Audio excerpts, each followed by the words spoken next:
Opinions expressed by the hosts, guests, or messages posted in chat are strictly their own personal views and do not reflect the views of Bolin Services Inc., a 501c3 nonprofit organization, nor does it reflect the views of the sponsors of this program.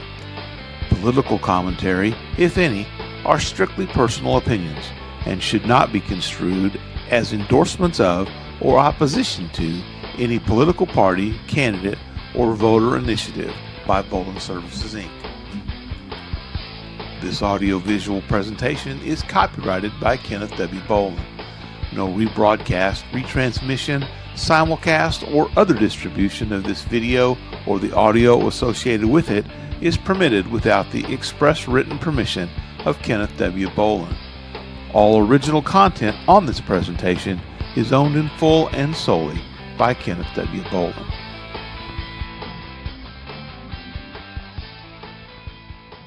Warning, the following podcast has extremely high levels of Kenny Bolin.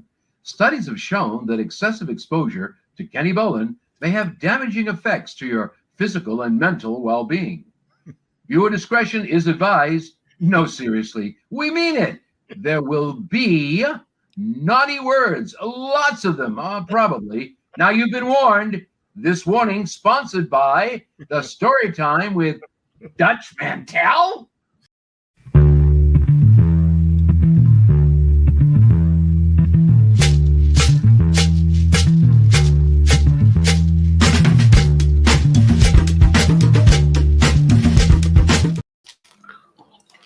Oh, now he plays this long ass fucking intro. I put something in my mouth and then he cuts it off and goes live. There you go. You know what? You were sitting there with a mouthful of whatever. All that complaining going on last night that there's no food in the green room. Obviously, that's a big fucking lie. Apparently, you're loaded. You're loaded up. Your green room is filled to the gills. And then I hit the theme because I'm wearing AirPods for the first time in God knows when. We're broadcasting in Dolby Digital 19.6 Dolby Ultimo sound for the first time in God knows when. Forever. And then I hit the theme so I can hear my favorite song in Dolby Digital Stereo. And then you just gave me the shittiest look from the green room with a big mouthful of carp or whatever you're eating over there. I don't think carp sounds that crunchy. I said, all right, we'll cut the theme. What do you got? That actually looks pretty.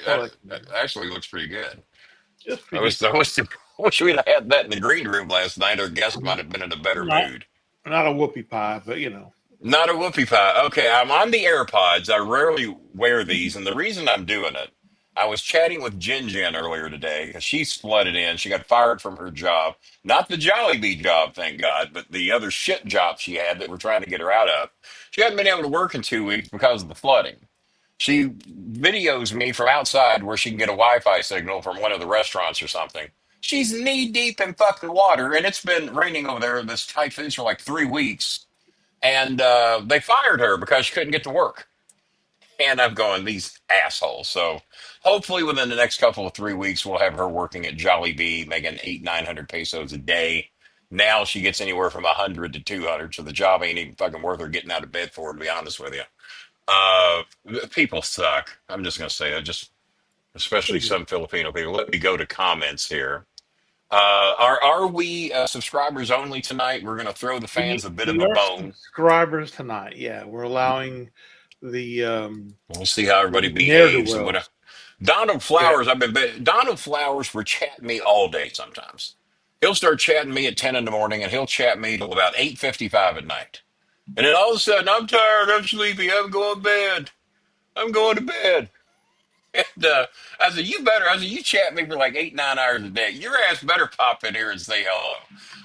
Donald did say he's going to be making a nice donation on the on next week, I think, and we appreciate that, Donald. Much appreciated. And for other peoples that are popping in, and Karen McDonald's another one. You have to get in good standings with the show before we're going to respond. I'm giving you a chance to fix this shit, which I probably shouldn't do. So once you're in good standings, we'll deal with you. But you made a promise to this show about 3 months ago and you didn't honor it. So once that's fixed, you're welcome back. If not, then Do what you want to do. All right. So we're subscribers only tonight. A lot of shit going on. Did you get the video I sent? And we're going to get to the Hogan stuff in a little bit. I Um, did see some videos that you sent. Now, before uh, we get started, your mic sounds a hot, little bit a wonky. little, I think is it's it a because little you're hot. not. Well, you're on the not hot. It's almost sounds like the AirPods aren't picking up, and it's actually the mic from far away picking up. Really? Oh, well, let me go. Well, let's see what that does. Because it says I have the AirPods on. All right, Yeah, what did that no, do? it didn't change anything. It So didn't change anything. Okay. AirPod mics are Well, I'm sure the AirPod not as mic good. sounds dramatically different than this. Let me, I'll go to settings while we're in here and see if it'll let me change anything. Mic, default AirPods. Let's go to USB. All right, I chose you. There you Using go. this microphone. Yes, So, okay, so it will let me use both. correct. Because it seems like I tried to use my AirPods to hear you guys and this microphone to talk, and it seemed like it was real screwed up. All right, all right. Well, wouldn't you know, the train would be rolling in a little late because, this train never runs on time. We're going to start calling him Amtrak. Yeah. Well, I know what the problem was. I don't even know who the hell that is. Charlie Wilson is around here somewhere. Dixie Appliance, and Charlie Wilson is in the background there somewhere. I tell you what, guys, I was very proud of the Tuesday night show. Some of you talked a little much. I mean, I gave y'all 9 minutes. I don't know what more y'all want. But I thought that show went well. It was great to introduce John Cena Sr. to Disco Inferno. I did not know that they had never interacted in any way, so that was pretty cool. It's a little toasty outside tonight. Pardon my big fat ass for sitting here in my cut-off sleeves with my face on my shirt, but it's toasty outside. I've got it at 76 in here, but like 106 outside with the humidity. So you open the door, you appreciate 76 quite a bit. But I wasn't about to wear no damn long sleeve shirt tonight. Got nice But farmer yeah, tan so going, too. was the audio of the AirPods that bad that this is dramatically better? I had someone mention it to me on the side that you didn't. Okay, sound all like right. you were. Oh, someone It mentioned is. that. I wonder who that was. I wonder who that says. Oh no. All right. Well, Could I have guess been we'll never. anybody. I guess we'll never know. The things I'm working on tonight, if I can go by memory, um, Jeanette says that they could use some food and rice and a little fish, and fish is not that expensive over there. They could use a little help with some rice and food for Scooby and the kids over there. Probably looking at about 1,100 pesos, something in the $20 range. That's one of the projects. Jenny, my ex-girlfriend, says that they need to get 2 bags of concrete because the typhoons and the water rolling in is threatening to damage their house. They need to put down some concrete to create a barrier to keep the water out. I asked her how much. She says about 1,900 pesos for 2 bags of cement. I said concrete, cement, whatever. And I told her I couldn't make any promises because food and educational shit and Medicine. electricity, all that comes first. And we have had to drop a shitload of money on medication. Vanessa's one of them with a lot of throat irritation she's got going on. Eunice's mother having a stroke. I cannot begin to tell you how much bad news I've got today. Every time I've looked at my phone, and guys, I'm not trying to sound cold about this. Hogan's been the least of my worries with all the bad news I've gotten today.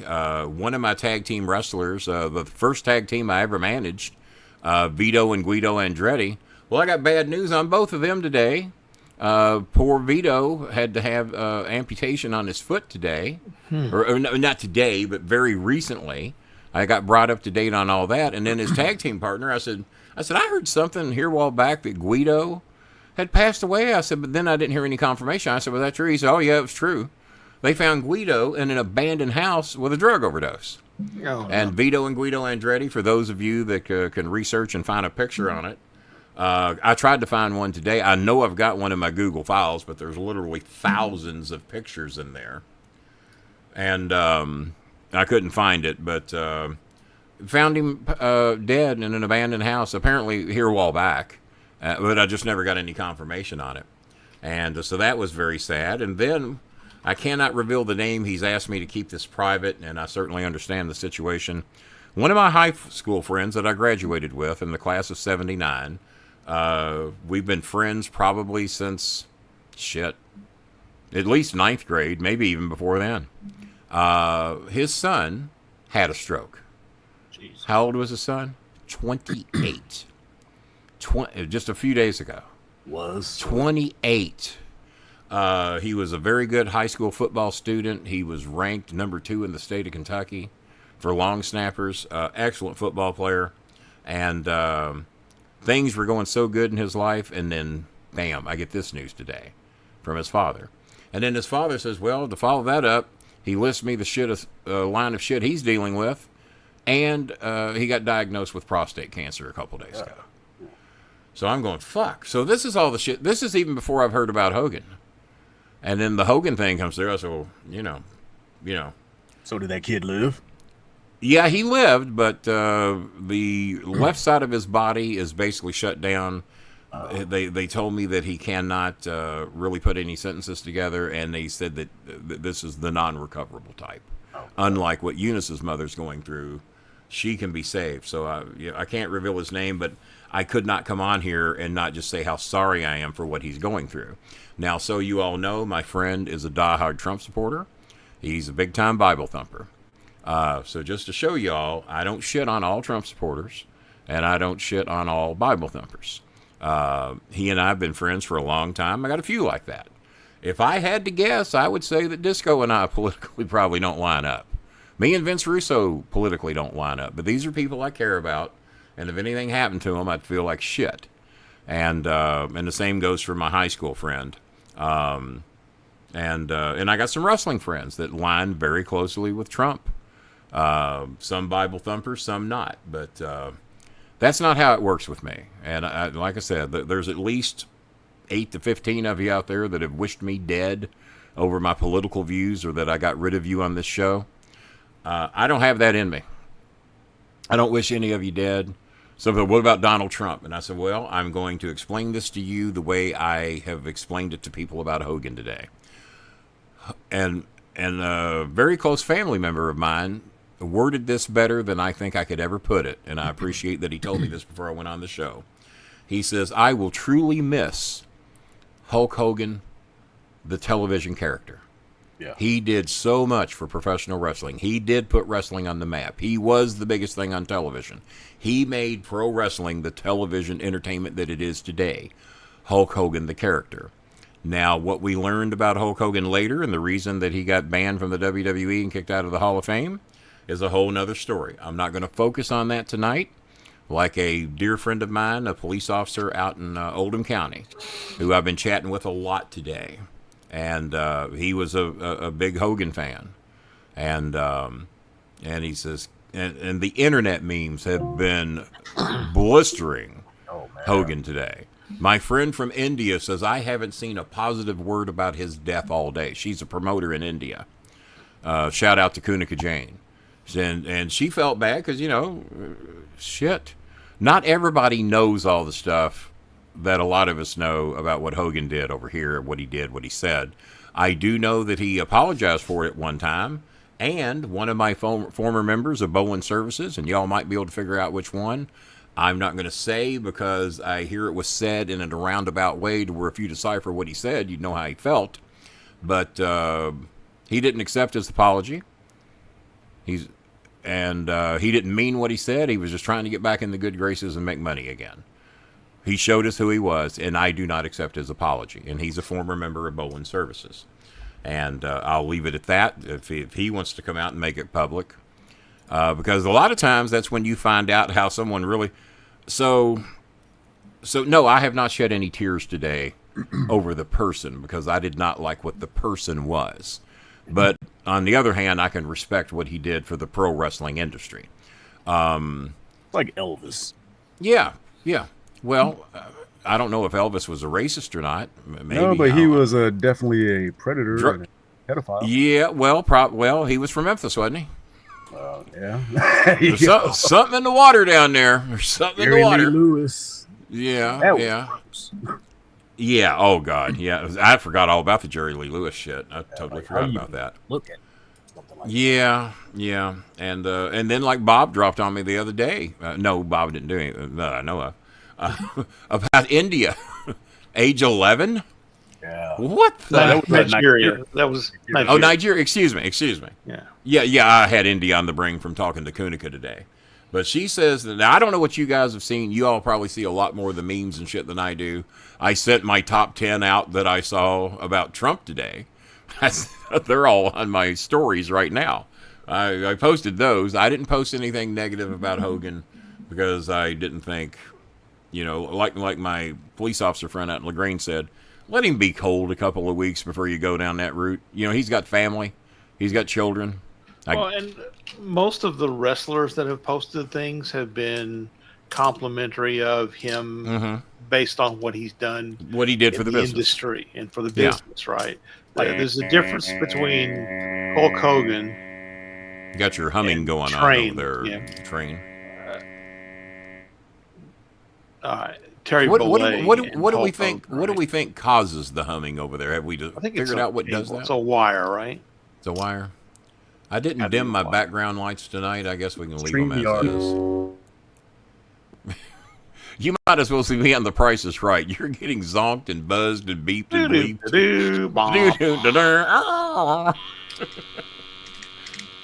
Buzzing. It's still doing it. It's still doing it.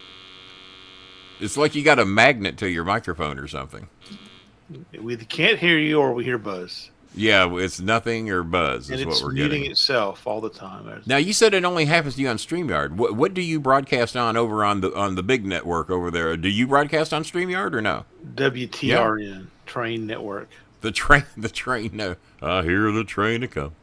It's rolling round the bend, and I haven't heard from my wrestling friends since I don't know when, because they're all stuck in Folsom Prison, and that's where they want to die. They hear that train rolling. I just hang my head and cry. That's a little Johnny Cash for you, ladies and gentlemen. Old Johnny Cash, yeah. You didn't think he was going to get Johnny Cash tonight, did you? I didn't either. That's actually one of my favorite songs. I'll tell you why. My mother and stepdad Johnny were such big country music fans. I was raised on Charlie Pride, Johnny Cash, Dolly Parton, and I remember my mother breaking out the old record player, the old hi-fi, with one speaker, playing Folsom Prison, the album, all the time. And I kind of like that Folsom Prison song. And My dad was big into Jim Reeves, Eddie Arnold, the old smoothie, not that kind of outlaw country like Johnny. Now, what was the guy's name that was the star of the Green Acres? His name was not Eddie. It wasn't Eddie Arnold. Eddie Arnold. It was Eddie Albert. Eddie Albert.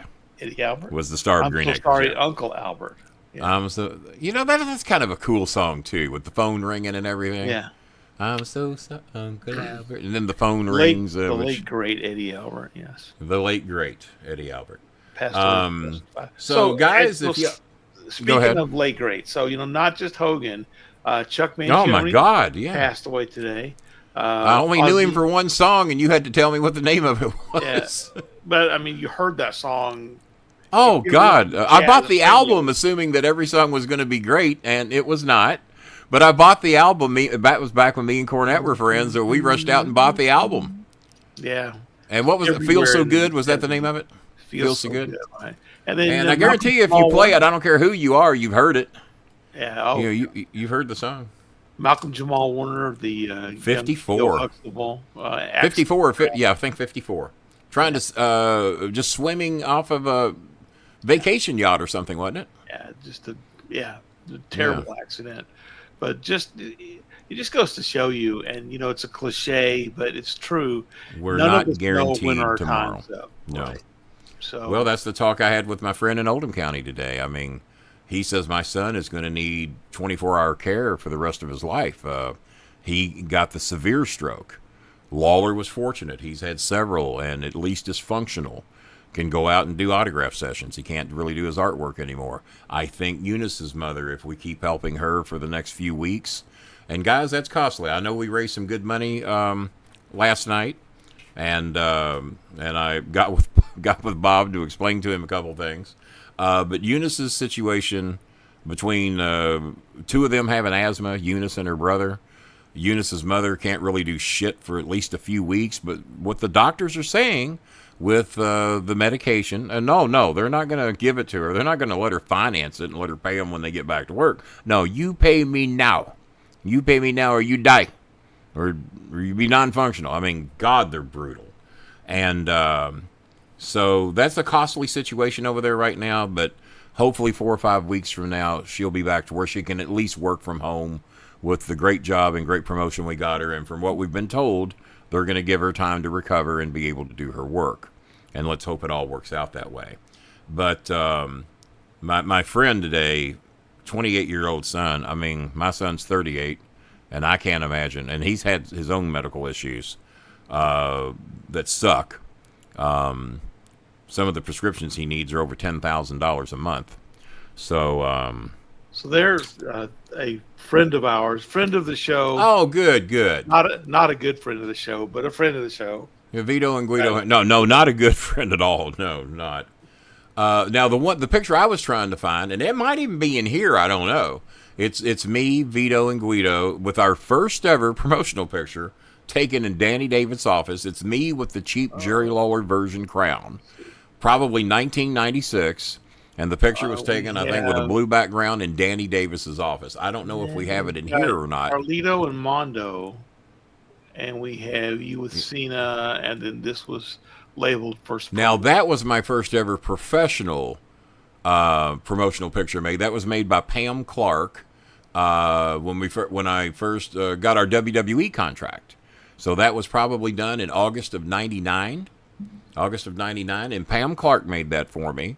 And I'm going to be honest with you, I made a shitload of money off that picture because once I was considered neutral and a broadcast announcer, I got to sign those pictures all over about a 7-state region, and that picture made me a lot of money. So I really appreciate Pam for that, and no, I didn't give her any of it. Every which of it you did declare to the IRS.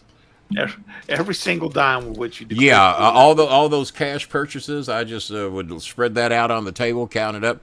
All right. 60% for me, 40% for my beloved government, and we're even. What, 42%? Oh, shit. Well, I guess I owe y'all a couple dollars. 98? Wait a second. Weren't we in Great Britain? Yeah, exactly. So, I guess the train is still working on his situation over there. Yeah. And technical difficulties. Well, you know those trains, man. When they have mechanical difficulties, they're expensive to fix. So, should I just send him one of my $27 microphones? Yeah, I've got that. And my $30 mixer. Yes, cheap stuff. The cheap shit. The Yeti, right? Oh, Lord. Well, we got 35 in the room tonight. And here's what's sad. I know we were members only last night. That is about 15 more than we averaged last night. Now we do have Facebook open for a little bit tonight. Right. But yeah, we do. So anybody tonight, even if you can donate in here, it'll help us in August 21st of next month. Even the small donations are greatly appreciated. Let me see if anyone's done anything tonight. I'm going to be up front with you. No, we're not raising any money for Hulk Hogan tonight. I'm sure the Hulkster is going to be just fine.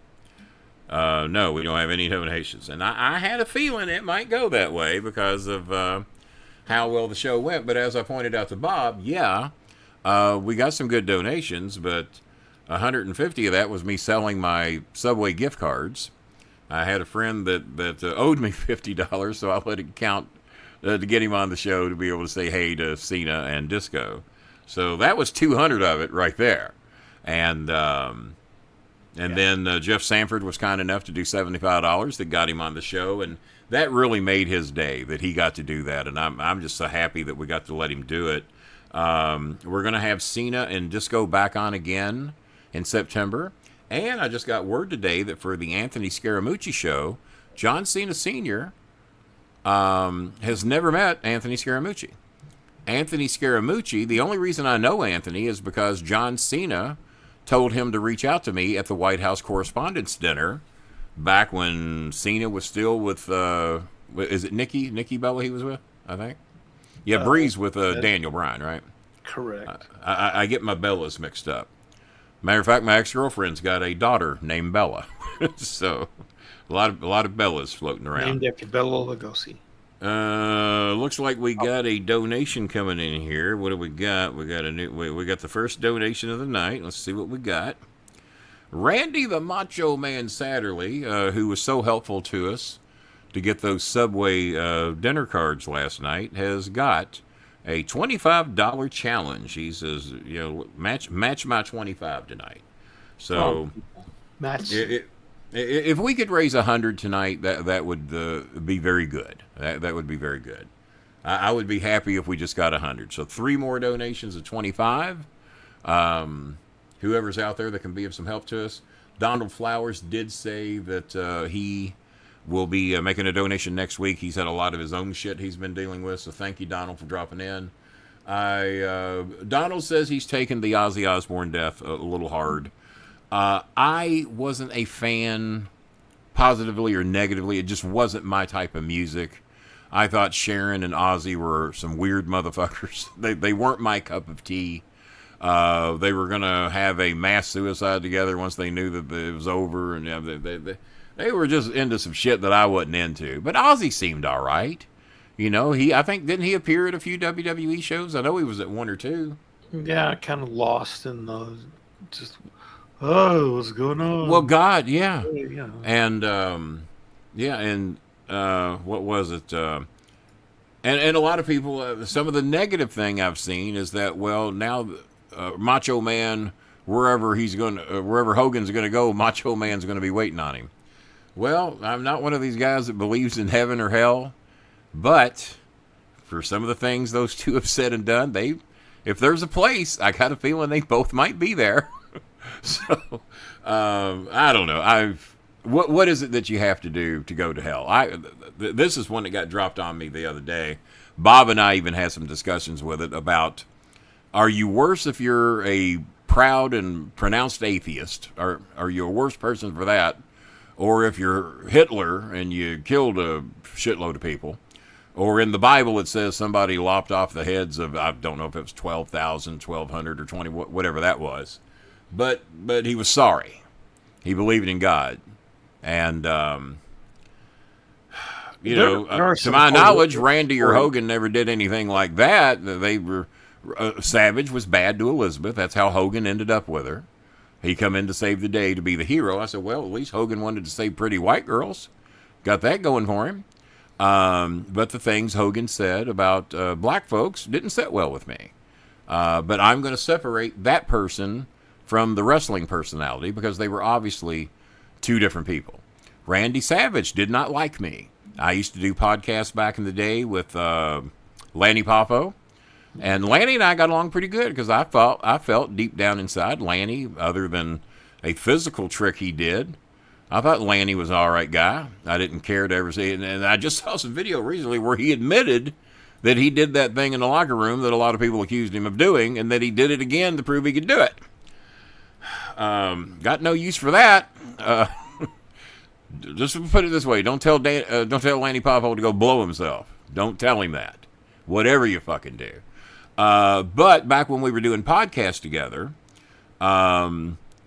Lanny told me that Savage was getting tired of me calling him out for his treatment of Elizabeth and something he told her when she was 16, when she wanted to be with him, 16, 17, something like that. And he thought she was too fat. She weighed about 100. See, I knew Elizabeth back then. She was from Lexington. And I knew her then. And he told her that, and she weighed maybe 140, 150 pounds. And he said, you're too fat. If you go lose about 30 or 40 pounds, I might go out with you. And she did, for Randy. She got in shape and become a whole fucking new person. He also did shows that he donated the whole proceeds to people in need. He was always donating millions of dollars. I think we're talking about Ozzy Osbourne there. Oh, okay.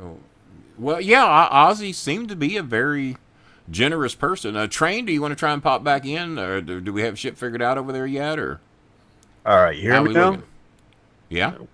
For a while. Right. That's Yeah, there's something in there that it keeps bumping me to another outsource. So and yours and Bob's microphones are both expense-wise light years ahead of mine, I believe.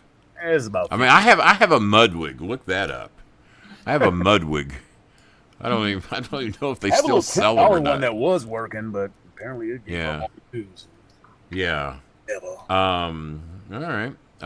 So yeah, it feels good to do the show in the AirPods because you all sound so clear rather than trying to hear you on the TV speakers or the Bluetooth speakers. And I left it in stereo tonight, so no echo cancellation, no background noise cancellation. So if everything sounds good, and I guess I should have killed the background noise so you might not hear my fan in the background. That would have been something to do. One thing I was mad I didn't do last night, Glenn Gilberti, the disco, is such an Atlanta Braves fan. I did not focus on showing him, try to sell him for a nice donation that Atlanta Braves 1968 racist-ass garbage can over there. Oh, he'd have bought it in a minute, too. Now that he might have. The meme of the day, as you all know, Donald Trump is trying to hold up the Washington football team. They're not going to get their stadium. They're not going to get certain funding and shit if they don't change their name back to the Redskins. He wants Cleveland to change their name back to the Indians. No, I'm not racist. I mean, let's break this down a little bit, and we'll talk more about Hogan as people want to. You all ask the questions, and we'll answer whatever the hell y'all want to talk about tonight. What if there was a team called the California Crackers? What if there was a team called the Nebraska Negroes? What if there was a team? Just pick them. Just pick whatever nationality. The Calcutta Cubans. I mean, Have an afro with a pick in it on the side of the. now you got me rooting for that team. So why is it okay to pick on the Indian community, the Florida State Seminoles? Well, here's a little difference with that. The Seminole tribe liked that. They gave Florida State permission to do that. Now, Indians, I mean, I'm Cherokee. I got friends that are Apache. Johnny Bench was Choctaw. There's 3 tribes right there. A lot of them don't like what's that? Yeah, the Chicago Blackhawk, the hockey team. Well, see, I always thought that was about a bird, but there's no bird in her logo. No, it's the Blackhawk Indian tribe, but they're also licensed and approved by the are they? Blackhawk Okay. tribe. All Yeah. right. Well, see, I never labeled Now, the Blackhawks in that category nothing says because I didn't know it had more any... than nothing says hockey more than Indians, right? No, you betcha. No, nothing says it more than that. I think the problem is when they get into like the Savages. Briscoes. And Briscoes were part Native American. They were like, Yeah, I don't know what tribe they were a part of. We got 41 in here now. Disco's not going to be happy that us 3 slups just show up. But then again, I'm sure interest about Hogan and shit. Oh yeah, we wasn't thinking of Delaware Briscoes. Probably No, not. those Briscoes.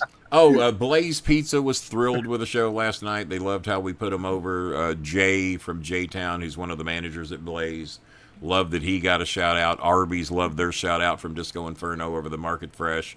Five Guys manager was watching, but really appreciated that I had Disco French had dip just. last night for dinner.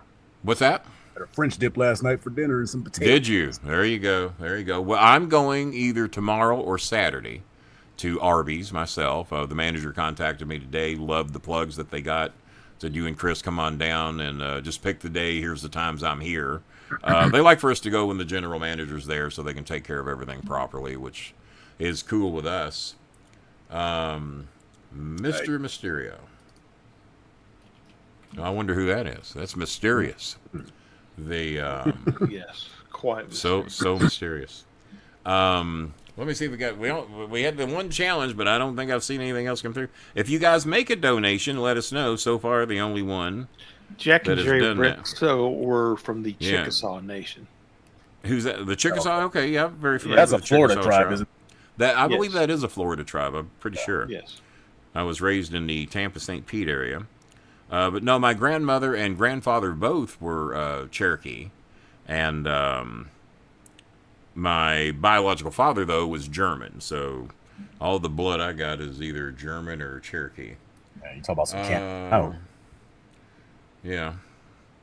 Well, That's what a lot of people are saying. Now, Bob, you probably know this. If not, I tried to ask my devices, and it did not know where SmackDown's going to be this week.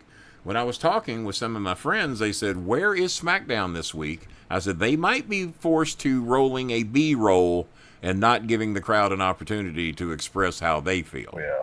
Where are they this week? Let me look. I'm going to kick out long enough to get me a Pepsi. You guys take over for a few minutes. Let's find out where SmackDown is. Give me about 3 minutes to grab me a Pepsi. Friday night SmackDown is going to be Grand Rapids, Michigan. Nope. That's June.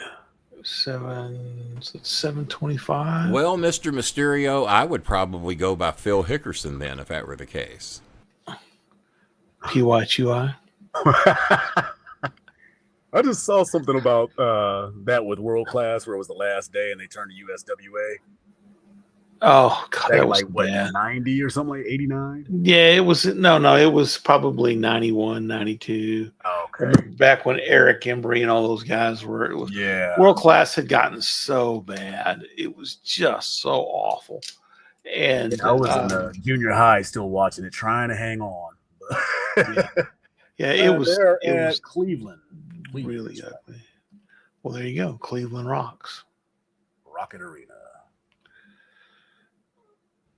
I haven't got my Pepsi yet, but if you could upload, because this was not Photoshop, guys. I found this in my Google files today from about 8 years ago.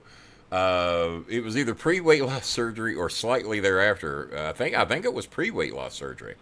Bring up the picture of me and Chris Jericho and show that. And it's not Photoshop, it's real. Jericho was here to put me and Cornette on his podcast, and Cornette's the one that took the picture. And you all check that out, and I'll be back in just a few minutes. I will look for that. Wow. It looks like, matter of fact, they had to lower the prices in Cleveland. Interesting. Yeah.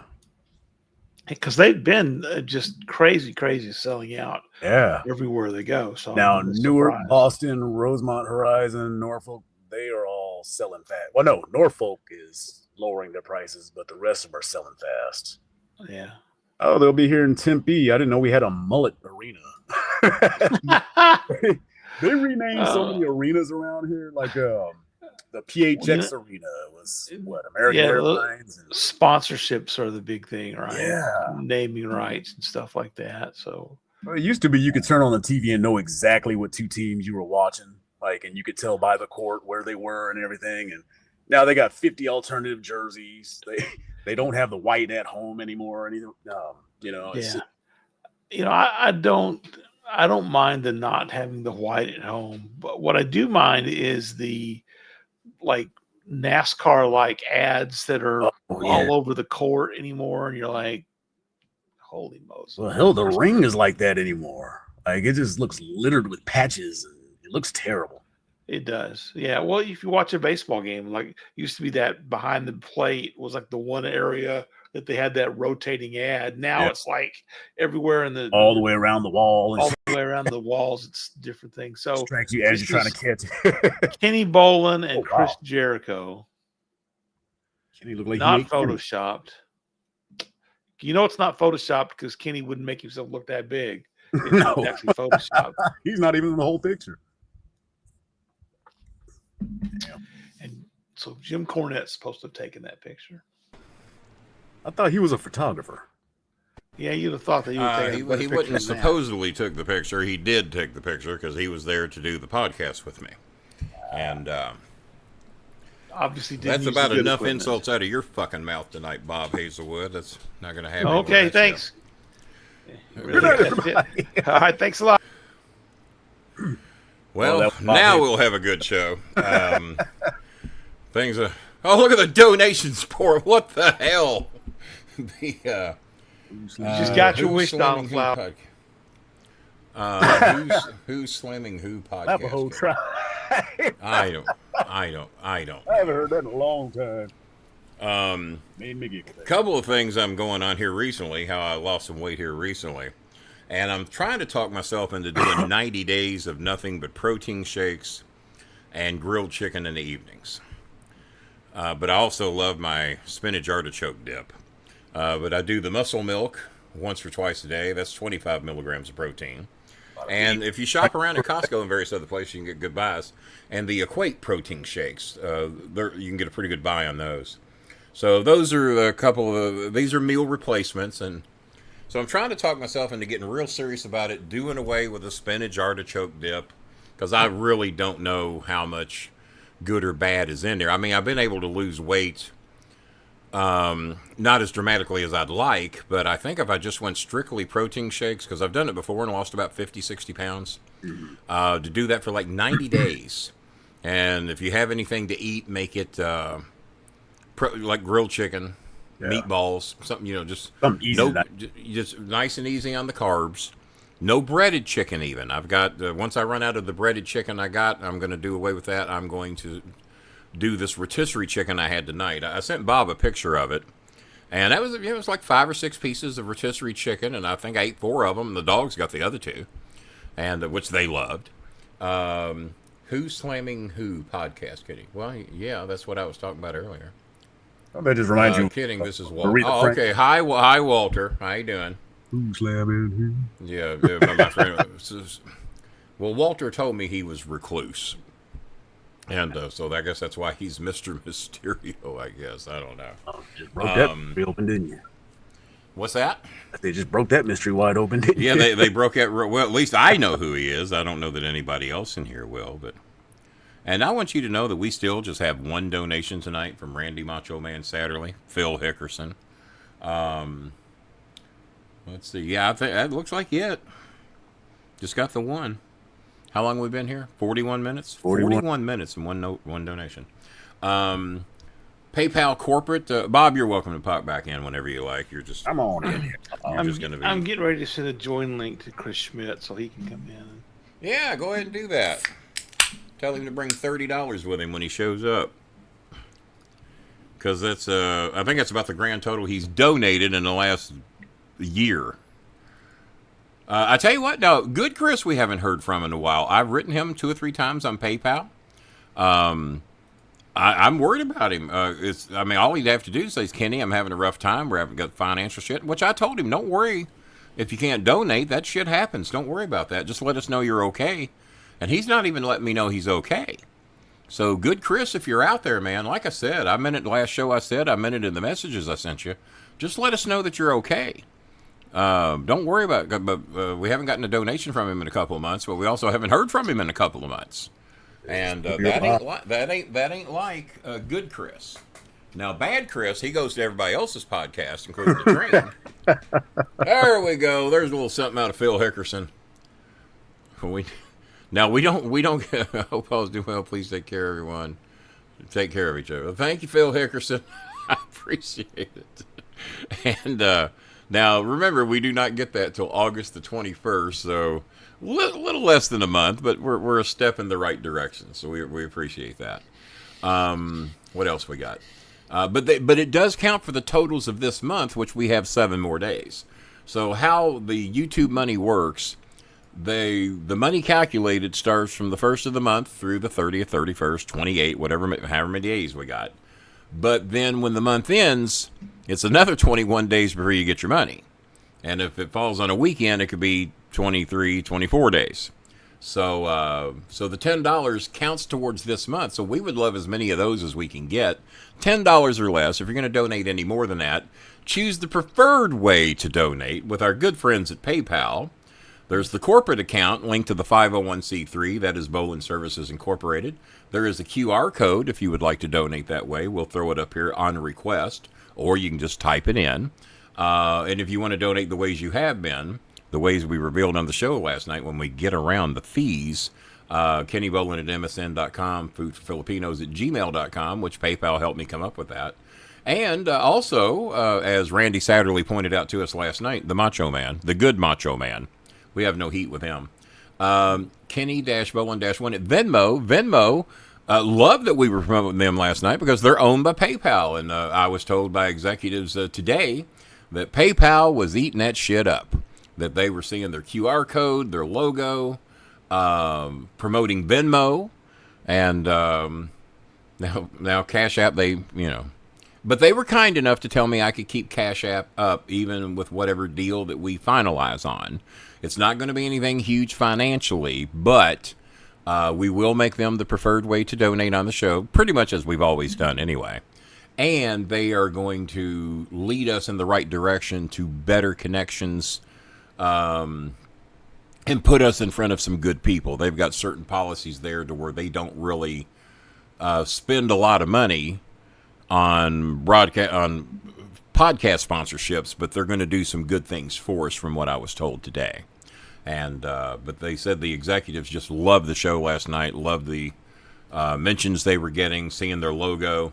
So that's why we're going the big PayPal logo up in the corner. And if any of y'all want to donate by a QR code, we can throw that up there. Or you can just do it the way you've been doing, and we just transfer the money to the corporate account regardless. So there we go.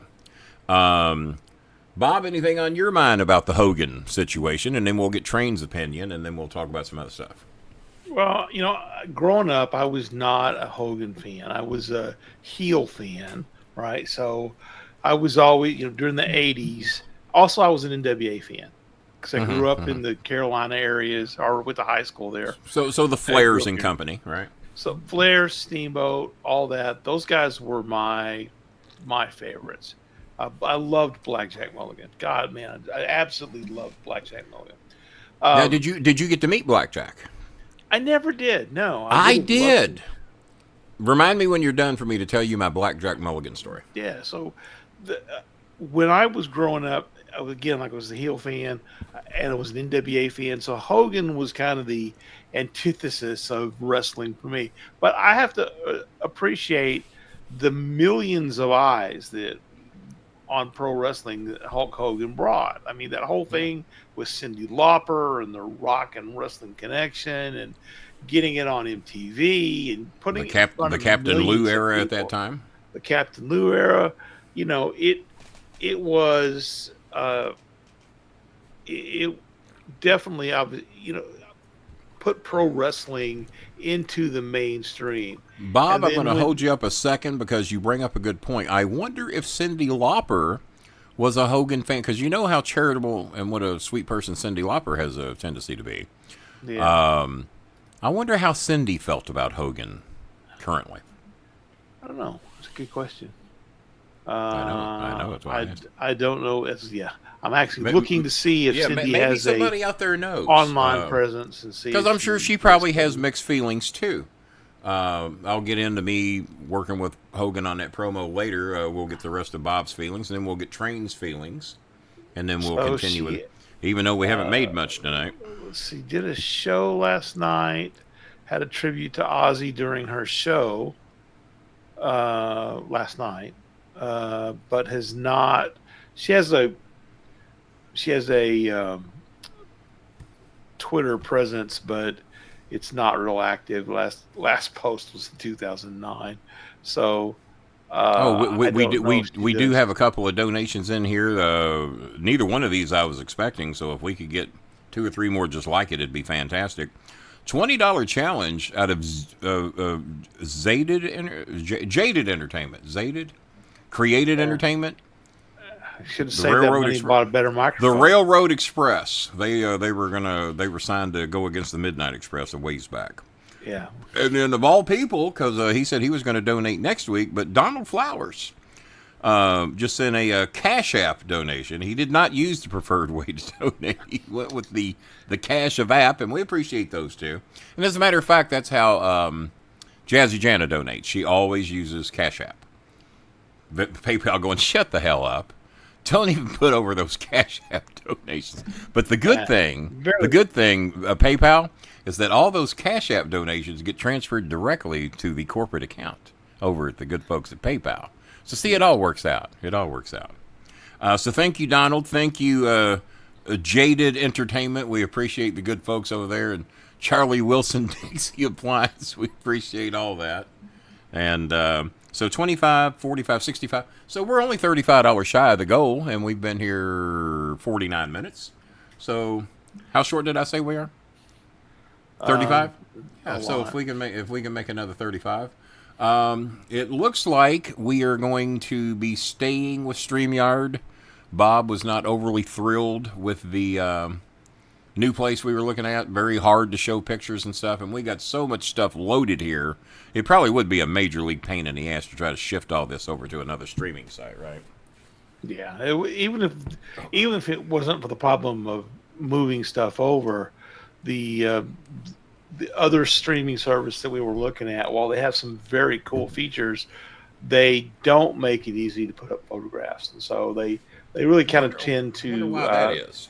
Well, they do more with like scenes, so that we can and they do some really cool transitions between one scene to another. Some really neat stuff, but it just doesn't work for a live kind show of stuff that we're putting up, right? It does.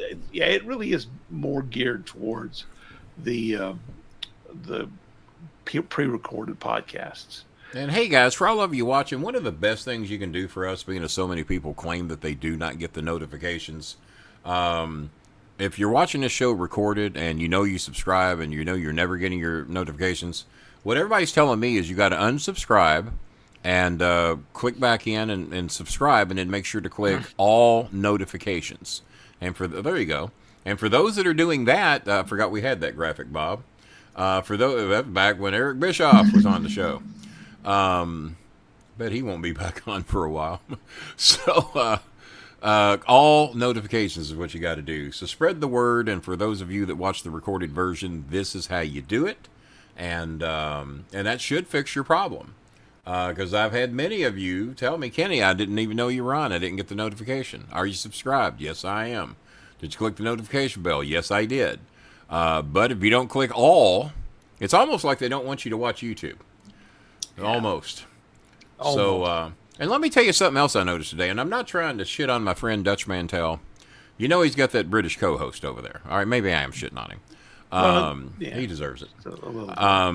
I noticed something today, and I want somebody to break this down and explain to me why. And Bob, if you haven't finished up on Blackjack Mulligan and Hogan and all that, I will grant you some more time. But why I'm thinking about it, I watched Dutch Mantel's podcast on my big screen last night on how ungrateful Goldberg seems to have been about his match with Gunther. Okay, and I looked at it, and the podcast has been up 3 or 4 days, I guess, and it had 10,000 views. Pretty good. Sweet Stevie Cool does 15 minutes with the same co-host, which I did not know that Dutch and Sweet Stevie shared the British guy as a co-host. And that podcast had only been up 2 or 3 days, maybe 4 by now. Sweet Stevie Cool's had 115,000 views. Now, what is Sweet Stevie Cool doing? Who is he aligned with and set up with that he's getting 115,000 views in the same time frame that Dutch got 10,000? Both are good numbers, don't get me wrong. Yeah, I mean, so if we had 10,000 viewers over here actually donating, in fact, I'd kill for that. But if we had 1,000 that would donate, that'd be great. Yeah. So well, Stevie, but here's the thing: they don't have anybody donating on those shows. So. He did a whole bunch of kind of behind the scenes shows where he's like, these are the moves that really hurt. Jesus. These are the things that. So in other words, he exposed the business. Is what he did. Not quite as bad as Maven has done. Oh God, right? Yeah. But he did kind of pull the curtains back a lot, and I think there's just an audience for that, right? There's just a lot of people that want to know the inner workings, kind of like all the shit I could have done and didn't do. Hear you, Jason. Yeah, you could have. The other thing, just to finish up on Hogan, the NWO thing, I mean, absolutely revitalized, turned WCW around. WCW would not have lasted near as long as they did. I agree with that. That NWO might have been the greatest angle in the history of wrestling. I mean, that's incredible. He does that also. Yeah, he does shows where he's X's and O's type of guy. Yeah, he'll do like, this is what this move is like. I would never do that because I can't do that. Well, he'll show you like where a move got fucked up or where somebody almost got. Oh, okay. All right. Well, I could see where there'd be an interest in that. And I don't think Dutch at age the 74, 75 as he will be in November. No, he's not doing the moves. Stevie's showing a video. Okay. It's like Coach, like you said, it's like Madden. Illustrator. Well, as you all know, I really do not watch podcasts per se. I check out Dutch's from time to time. And if Stone Cold does one, I'm watching. I love Steve Austin's podcast. I really do. Not because I was on there twice. Well, maybe. But no, I enjoy watching. But I don't really consider that a podcast. That is a sit down. It's almost like a variety show with no band. You know, I'm thoroughly entertained by what Austin does. Like Johnny Carson. To a degree. Just two guys sitting down having a talk and no other guest. What else was it? My issue with Maven is on the I know I'm drifting like a bitch tonight. Chuck Mangione, as I was told by Dutch Mantel today, shares their birthday. Chuck Mangione shares birthdays with Lawler and JBL and Dutch, and 3 of our Filipino friends on here, Chenny, Ruby May, and Eunice. So yeah, Chuck Mangione, born on all their birthdays. He was a big King of the Hill character too. He was on there a lot. Who was? Chuck Mangione. Was he? I never knew that. Yeah, he was. I liked the little King of the Hill, but I wasn't a diehard fan. But I certainly didn't know that. Oh yeah, throughout the seasons, he makes a lot of appearances. I think he actually lives in the town or whatever. But does he? Has his trumpet with him. Oh my, no! I'll have to just Google those episodes just to check that out. That sounds pretty cool. Matter of fact, they're coming back next month, where Bobby's all grown up. It's like 15 years later. When's the last time they ran a show? Has it been 15 years? 15 years ago, yeah, roughly. Well, I could see an audience. Cleveland Brown show that didn't last but 3 seasons. Zach Bonifer, for I don't know the reason why, $11.72. There's normally some rhyme or reason behind his donations, but Zach Bonifer, $11.72. When Black Sabbath started. So that takes us from 35 to 20. We'll round it to 23. We're $23 shy of our $100 goal tonight. Let's see here. What else we got? Yeah, like I said, I'm all over the place tonight. It's been a long, weird day. So much fucking horrible news. I don't even think I've covered all the horrible news I got today because a lot of it's just personal shit from hearing from people. Story? Pardon? You want to go back to your blackjack story? Well, finish up your blackjack. And you about done? No. Well, I will. I'm. Go ahead. I will say this: the one of the greatest angles I ever saw was Flair and Mulligan when they did this whole hat versus the robe thing. I don't know if you can even find it on YouTube. I didn't see that one. So yeah, I'm always into personal property feuds. Yeah. Blackjack had been the U.S. champion. The Crown versus Charlie Wilson's hat. Yeah, that gone away one day. Yeah, so Blackjack had been the U.S. champion. He'd gone away after he lost. Flair had won the U.S. championship. Blackjack comes back and he's like congratulating Flair, and of course Flair's like, "Listen, old man, your time is over." Blah blah blah. What was he? 55 then? Yeah, something. Yeah. So, little did he know. Blackjack comes out and he's wrestling a match, and then Flair comes out wearing Blackjack's hat, right? Oh my God! All right. Stomps. He throws it on the ground and he stomps on it and he tears it up. And this is like I wouldn't do that to Charlie Wilson's hat. I swear. I would. It was like the hat given to him by somebody famous or somebody. You know the story. Well, now it's got some meaning to it. And now Blackjack's looking on the floor. Was Cornette there when this happened? I don't think so. No, it's got a bit of a Cornette flavor to it. No, this is pre-Cornette. This is probably pre-Cornette. Oh yeah, that's pre-Cornette. All right. Yeah. So then later on, Flair might have only been 45. Yeah, Flair's wrestling a match on the show. Blackjack comes out wearing Flair's robe, busting out at the scene. Rip. Flair's robes. Well, I got to look that up. I like that story. That personal shit. The hat versus the robe angle is what it was called. Remember when Terry Funk beat the hell out of Mel Phillips because he put his hat on? No, but that sounds like another one I need to. I can see that as a shoot. Yeah, I think it was his. That's probably a shoot. Motherfucker thought he was being funny, and Terry Funk didn't, and that's how that goes. He put his hat on, kind of did like a little dance, and he turned around and beat the shit out of him. Yeah, that's exactly shoot or script. That's exactly how that shit was going to go. Well, you probably knew he wearing my fucking hat. Just so you know, Charlie Wilson, I would fight you to the death for that hat, just so I could be sitting over here with this crown and throwing on my little Charlie Wilson hat and playing a little Gap band in the background. That's what I'd be doing. Do do do do. How your entrance song ain't Party Train, I do not know.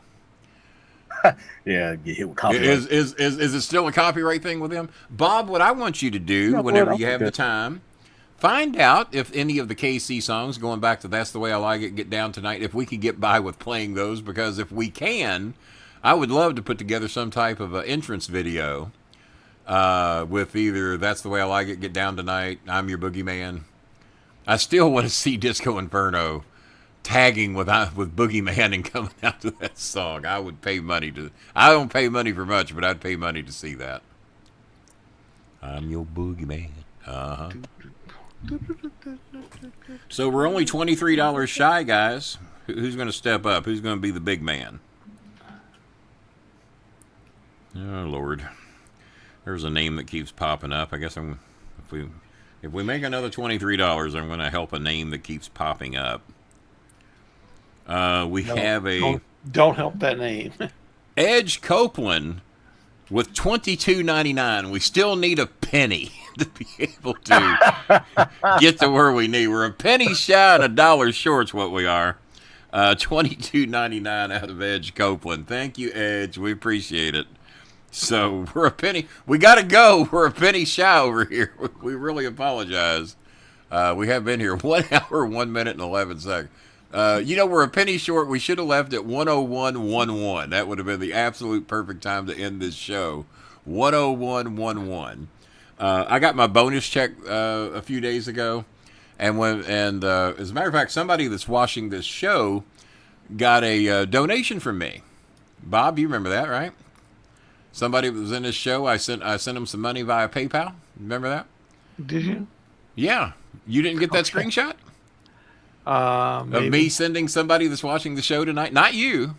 Yeah, he didn't even thank me tonight for the money I sent him. How about that shit? Oh, bitch. But I did that for a reason, because when I transferred that 16 cents to somebody that was watching the show tonight to see if he would say thank you, and he didn't, that took me to $1,111.11 after I got my payroll check and my bonus check, to $1,111.11, and I thought that looked cool as shit. I took a screenshot of it, and the weird shit that what's that? The shit we do just to take weird pictures. Just to take weird pictures, and a recipient of that 16 cents was on this show earlier tonight. Never said thank you. That's 16 cents more than he had. Now, I'm sure there's some man in Colorado's got that money now. TC from the NC has sent $13. Daniel Lemley just sent, you motherfucker. Daniel Lemley just sent a penny on PayPal. That costs more than... He paid $4 in fees to send me a penny. He sent it not even friends and family. You get 30 cents of that, 30% of that penny. When you get a collection notice for $7. Well, that breaks the record of cheap fucks on this show. That is the lowest donation. Oh, God. Somebody sent $15 and I just hit it and I don't know how to bring it back. Well, God damn it. Let me check PayPal. Log in with your... I'm going to block Daniel Lemley. Son of a bitch. Let's see. No. Daniel Lemley felt bad about that penny and then sent $15 more. Yeah, that was what got cleared from my account. I saw someone sent $15 and I didn't know who it was, and I hit it and it like deleted it. And so, fortunately, he sent it to the good folks at PayPal, along with his one... I'm going to take a screenshot of this, just so y'all know I'm not fucking with you. There it is. I've got the $15 donation, the penny donation, and in that same screenshot is Adam Copeland's $22.99 donation that caused all this shit to begin with. Because Edge wanted to be funny. Public domain. So did you notice what we can get by with on that public domain list there, Bob? It's a long, long list. So you got to really gotta look, huh? Yeah. Jambi said the thanks for her help. Look, I honey, just it's been mentioning raining Casey and nonstop. the Sunshine Band will get us a copyright strike. Not playing their music, just But just the name mentioning of the band. or wearing their shirt on a podcast, that'll probably do it. On the case. Yeah. Hey. Jambi says it's been raining so much and her laundry's piling up. Well, what do you want me to fucking do? Fly 8,400 miles and do your goddamn laundry for you down at the laundromat? Down to the laundry. Jamie going, that's not the response I was looking to get. So let me check these donations again, and I need to remember the 15 I deleted. So $15.01 from Daniel Emily, $13 from TC at the NC, $22.99 from Edge Copeland, $11.72 from Zach. You fuckers, from Zach Bonifer. Donald Flowers, $20, nice and even amount, no fucking with me. Randy the Macho Man Satterley with $25. So Bob, what does that add up to? More than $10. Yeah. Well over 10, I think. Well over 10. Oh, the answer, the answer of the night last night that just fucking cracked me up. Disco, you're dramatically younger than me, right? Yes? Yes. All right, asshole. What's the note? 57. Yes, sir, I am. You got it, pal. You nailed me. You are dramatically older than me. That cracked me up. I must have went back and watched that 3 or 4 times. Yes. I don't even know if he knew what he was doing. I just think he just, I'm way younger than you. So, God. Yeah, that one cracked me up. And I was so happy that Jeff was thrilled. Jeff Sanford was so thrilled that he got to pop in and do that. He's wanting to make a poster. That's why I edited down the size of the screenshot. There's 6. You should have saw the Filipino. Oh, my God, so many people. I said, we don't have 6 on the show often. That might be a record. And then the biggest name in the business, John Cena, Sr., was on the show, and Cena seemed a little irked that I was shitting on Disco so much. Did you notice that? He seemed a little irked. A polite man. He is a polite man. He is a polite man, no doubt about that.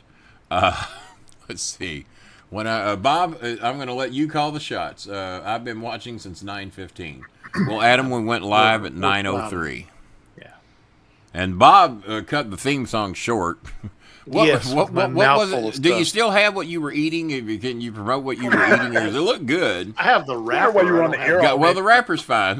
We didn't expect that you saved the food. Yeah, TC so posted he just donated. Thank you, TC from the NC. That looks pretty good. Coffee House Collection. This is the vanilla latte flavor. Well, here's what's great. Here's what's great about that. I've got a $170 supplemental card that I can use on healthy food from Aetna that I normally use on my electric bill, but I just found out today I am eligible for electric assistance. They're probably going to pay a maximum of $180 or something, which is pretty close to what my electric bill is. So I have $170 to spend on healthy food. It lets you get granola bars. I'm going to do my best to find those. How much are they a pack? Or did you just buy an individual?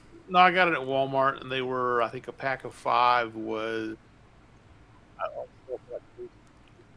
7 something. You faded out real bad. How much were they?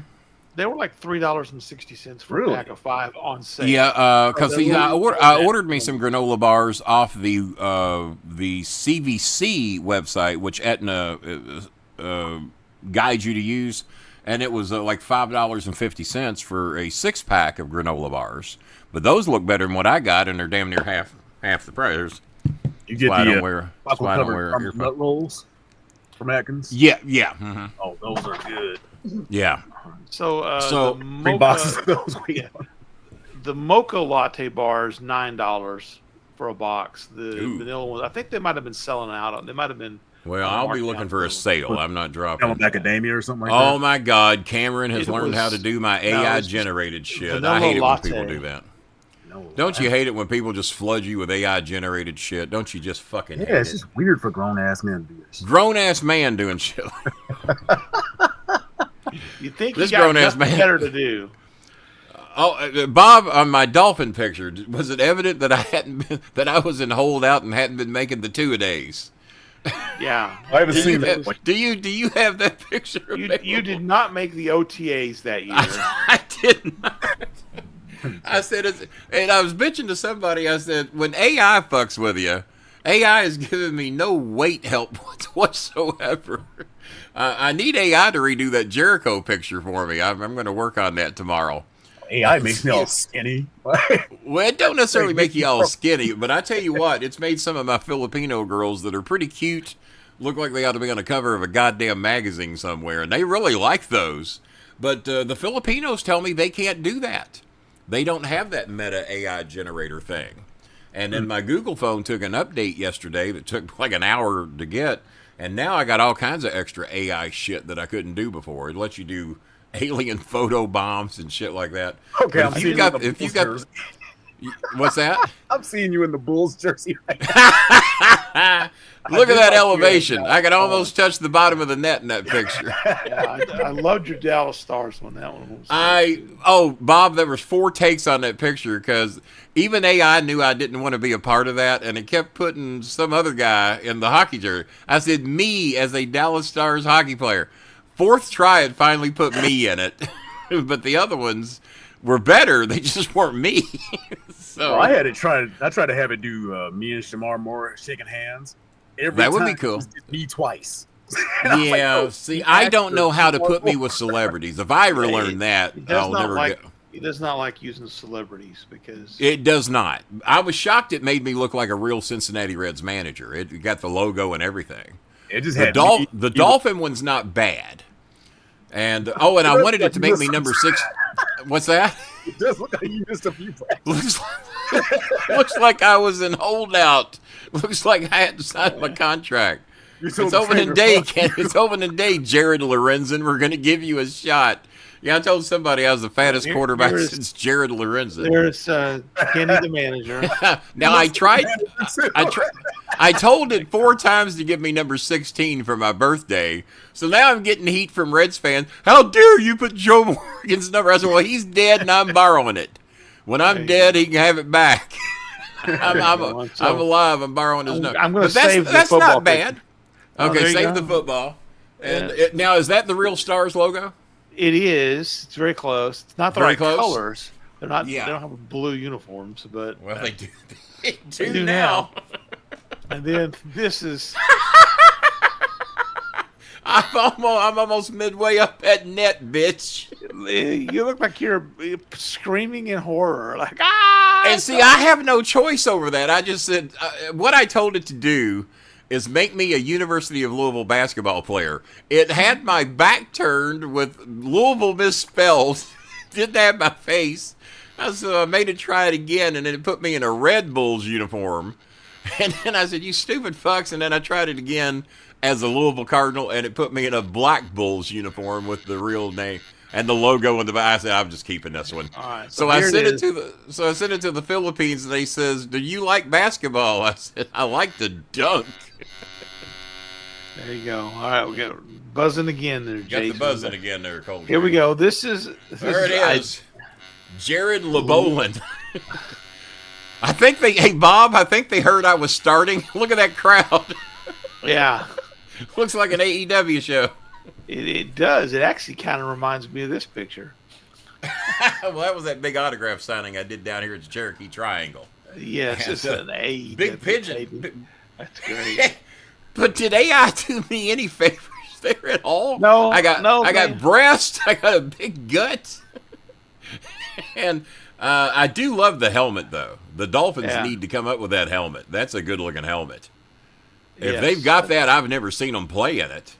No, but that would be a good helmet. That's a good helmet right there. I've seen some mock-ups. I've seen some mock-ups of a teal helmet, the orange helmet, and they look great, man. Why you can't go with those on alternate days or something? Well, you think how much money you'd make from selling that as alternate merchandise? Oh my God, a ton. They did away with their orange jerseys. You remember the Ricky Williams days in 34? And they did away with the orange jersey. That was a great jersey. But you know why they said they did away with it? They look too much like the Hurricanes. The Florida Marlins are always trying to look like the Dolphins or the Hurricanes or the Miami Heat. The Miami Marlins have a teal and pink uniform that looks fucking amazing. And I'll tell you this right now, I hate to put over the San Diego Padres because I hate those motherfuckers. I hate that. And anybody that likes them. Karen It McDonald. looks like they bought their uniform at Mercado Juarez. Which uniform are you talking about? Their City Collect ones. Oh, I love that City Collect uniform. Oh my gosh! Show the like uniform. It looks like they're sponsored by the local Mexican grocery store. Well, I'm not saying it don't. All right, let me find it. Yeah, that's the comic book filter. Yeah, I've done some comic. All I can tell you, Cameron, is that comic book was very flattering for you. You look amazing. You look amazing. Unlike me, throw that dolphin picture up. Unlike me, that he has, don't come to Miami because no one's coming to watch you play. And by the way, you're fat and it's hot. You do not want to come here. So. Yeah. I don't have this downloaded, so let me just. I wonder if you could get away with selling your AI sports pictures to people who aren't sports fans. There you go. And use your promo. Anything is possible, Cameron. Anything in this day and age is certainly possible. I know I'm away from my microphone a little bit, but bear with me. All right, so there we go. There's the San Diego Padres. All right, from a fan vote, and please, everybody that's in here, we did reach our minimal goal tonight in donations. We won't turn down a little bit more money. I want yay or nay. That's all I want from you. Everybody, Cameron, Edge, Copeland, whoever's in here, there's 30 some odd of you in here watching. I want a yay or nay vote, thumbs up, thumbs down. Do you like that uniform? I think it is one of the better looking uniforms in Major League Baseball today, other than the Miami pink and teal uniforms they got. Those look pretty good. I like them, but I love that uniform. I will watch the Donald Flowers from Florida with a yay. But a Floridian would like those colors. Daniel Lemley, yay. Bob, you're looking in the minority here. Coltrane, what's your vote? Coltrane, your job is this is like the White House. Your job is at stake. Oh, really? I hate these jerseys. I hate them. God. Adam Copeland. Can't hear you again. You're talking into nothing. So. Adam Copeland. I'm going to take buy that you as a a microphone. yay. Yeah. Alistair, yay. Oh, shit. Okay. Keep going, so guys. We've even brought out the freeloaders. The freeloaders are getting... Alistair, you better make a donation. Bob just called your ass out. Now, we're not going to trick you into a donation. If you don't have it near your heart to donate $5 or $10 to help these people. TC with a thumbs up. Keep it going. Keep it going. It looks Adam like Copeland's Adam Copeland's the closest thing that's even agreeing with. But that's Edge. Like 80s Art Deco. Moody.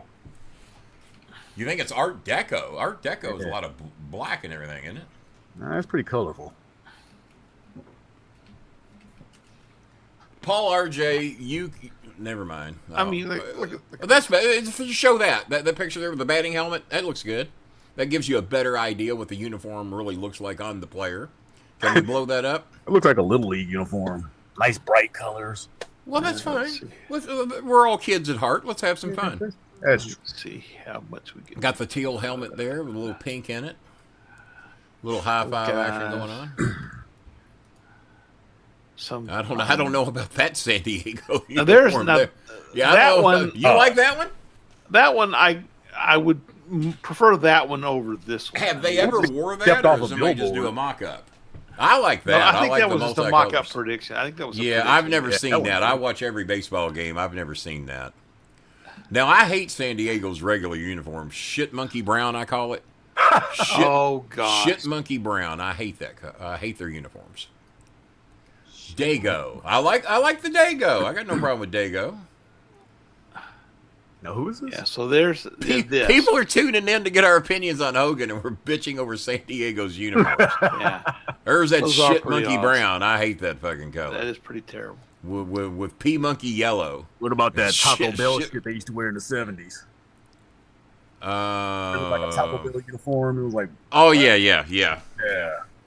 So Paul RJ I like the Cincinnati Reds. I like that black on black. That is cool. Their Black City Connect. Well, I've got that right here. Hang on a minute. I'll show everybody what that looks like.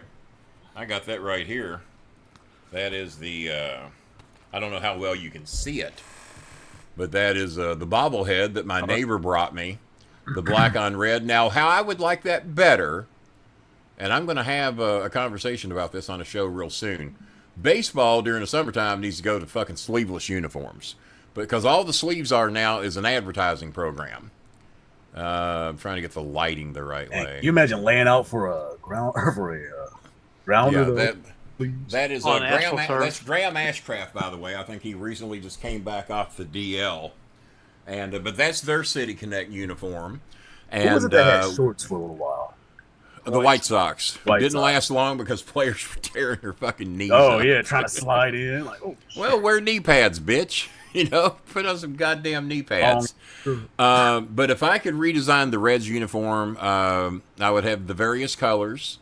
The City Connect looks great, but I would go sleeveless with red underneath shirts. Because all the players, when during this hot-ass summertime year, 113 degrees today here in Louisville with the humidor, when I watch the pregame shows that are showing batting practice, 80% of the players are taking BP in sleeveless shirts, sleeveless or wife beaters or whatever the hell they got on, and they're not swinging in those fucking bulky ass jerseys. They're swinging what's comfortable. So let these players have sleeveless jerseys. If you got to put a fucking logo on a sleeve, put it on the T-shirt. Most of them wear a T-shirt under their jersey anyway. So why have those bulky ass sleeves? The uniforms look hot as shit. I would design the coolest, not coolest looking per se, but I want my players in the coolest uniform. I would make them all wear the pants at the knees. I mean, the first player I remember wearing his pants down beyond his ankles was George Hendrick. You remember George Hendrick of the Cardinals? I do not. He was one. But a lot of the tall players don't like to wear the knee pants. Pete Rose didn't like to go to the knees. Pete Rose didn't like to go to the knees. He liked his stirrups just above his ankles. Like Dennis Minke, if you remember Dennis Minke of the Reds in the 70 World Series, or was it 72 against Oakland? I think it was 72. He wore the knee highs right to the knees. Dave Concepcion were down around his ankles. Lee May down around. I'm reflecting back to the old Reds. Cesar Geronimo was a tall player. So there weren't a lot of Reds that wore them to the knees, but Dennis Minke was one of them. He kind of stood out. But if I managed a team, I would demand that we're going to wear sleeveless jerseys, especially on hot-ass June, July, August, and early September days. And then when it gets cool in the March and April games, maybe in a little bit of May, and in the late September games, then we can wear maybe a warmer uniform. And maybe take a team vote on it before the game. But I think baseball needs much cooler uniforms because it's just too fucking hot to play in the shit they make them play in. Opinions? I agree with you, especially before Texas had the roof. Oh my God, you're in the place that would root for cool uniforms. Degrees on the field, yeah, especially in the AstroTurf days. Yeah. Oh God, yeah. When I shook hands with Tony Perez, my first ever game I went to, June the 5th, 1971, I think. He touched the AstroTurf and walked over and shook my hand. I had front row seats over the St. Louis Cardinal dugout. Perez was playing third that day. Rose did not start the game because he burnt his arm on the AstroTurf the night before diving for a ball in left field. He was a left fielder then. And the game temperature... And Riverfront was kind of brand spanking new then. It hadn't been open long. The game temperature on the field, 136 degrees. They had a thermometer on the AstroTurf. 136 degrees. The players, in between innings, were going over and putting their feet in ice buckets, cleats and all. So their feet and everything would be cool when they would take the field. And you could hear Kurt Gowdy was doing the broadcast that day. Kurt Gowdy, Tony Kubek, Reds versus Cardinals, and you would hear him over the speakers between innings talking about how hot the goddamn AstroTurf was. Atlanta had built a cookie cutter stadium. They had natural grass in Atlanta. Pittsburgh built one just like Riverfront. They had AstroTurf. and St. Louis built one. They had AstroTurf. Atlanta was the smartest of them because natural grass was the way to go. But because it was an enclosed stadium and sunlight was not at a premium all the time on the field, a lot of the stadiums went with the AstroTurf. And it was hot as shit June, July, August, and early September. So, like out here, they actually roll the entire field outside. now, come on. All 30 of you didn't vote, you shit fucks. Come on. Let's get your vote. I came up with, you know where I came up with the word shit fuck? One of the Filipino girls, I was asking her, I said, well, do you have a boyfriend or a husband or anybody to help you with your stuff that's going on? I had a boyfriend, but he's a shit fuck. Okay.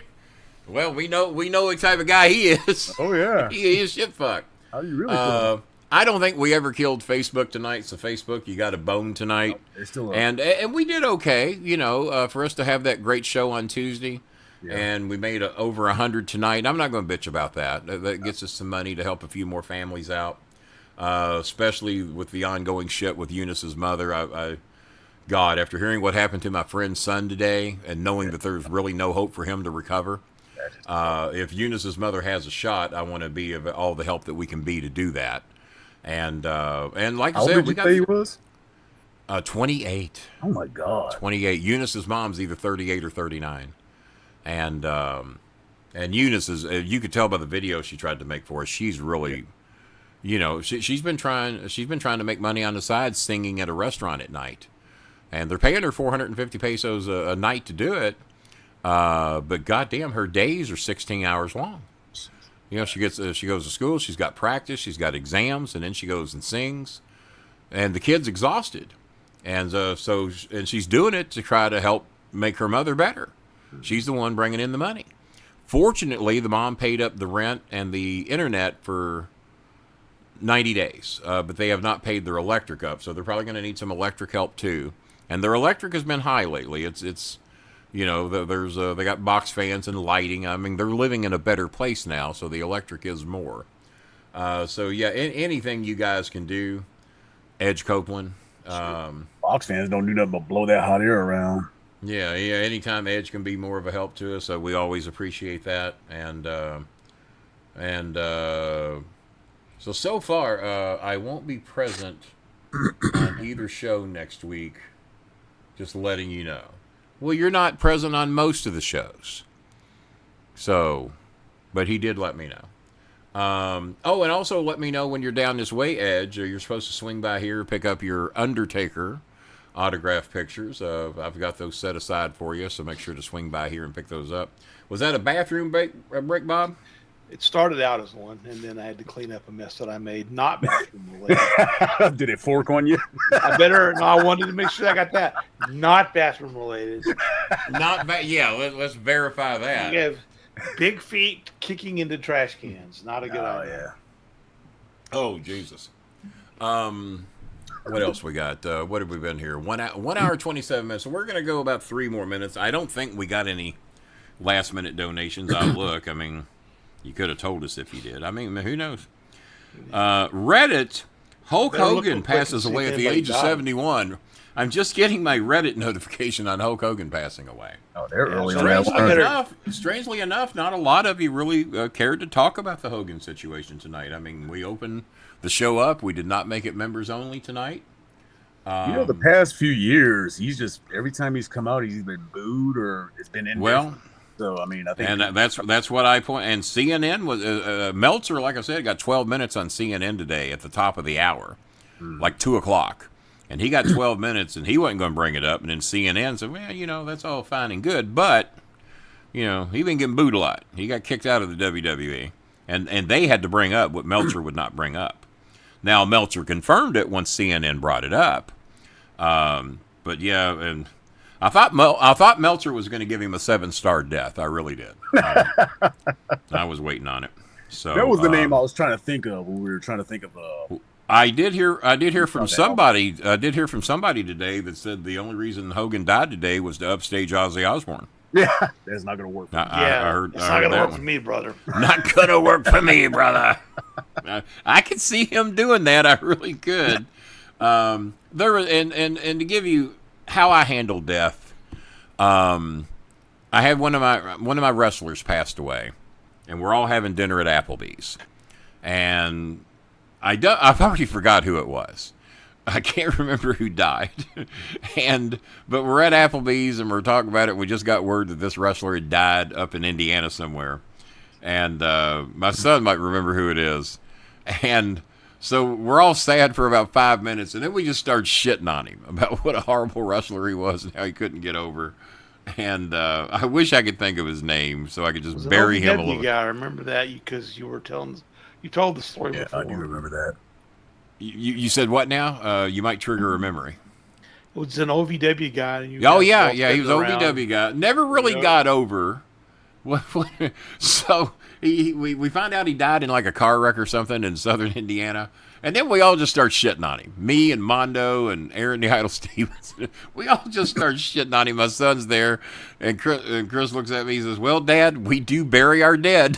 I said, well, can't sum it up any better. I said, but that's the best tribute, is that when I die, I hope people are sitting around at the table shitting on me and having a few laughs. You know? They said that Hogan was going to be cremated because, he couldn't be buried.